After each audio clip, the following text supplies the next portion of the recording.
guys! First day ng pasok natin this year. Kasi nakabalik na tayo ng Manila. So, yan. Kahapon naglaba pala ako ng mga damit. Mga maruming damit ko sa galing Isabela. Salamat naman. Walang ulan. Diba? So, yan. And my king is right there. Tulog na tulog. Diba? So, yung mga dala natin ng galing Isabela. Ayan.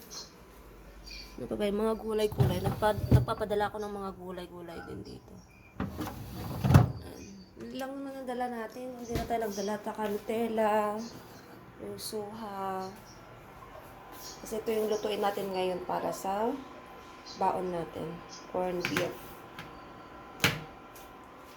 Tsaka may mga spam.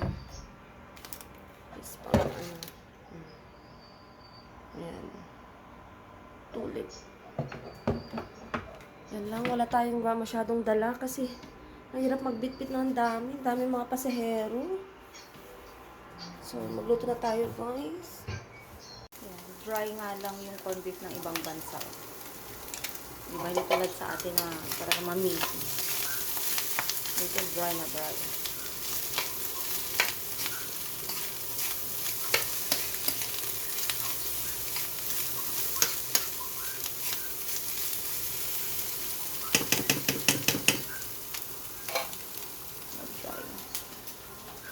Then, ang breakfast natin, guys, is bread with Nutella.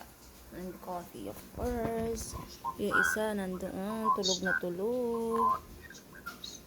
Ayan. Kain tayo, guys. Okay, guys, it's time to work again. So, back to normal. Ready na rin yung ating baon. So, let's go. And my king is right there. Namibihis din siya kasi papasok sa work. Yeah. Diba? Ang ganda ng bed ko. Flowers. Guys, dito na pala tayo sa bahay. So, first day of work done. Thanks God. Diba?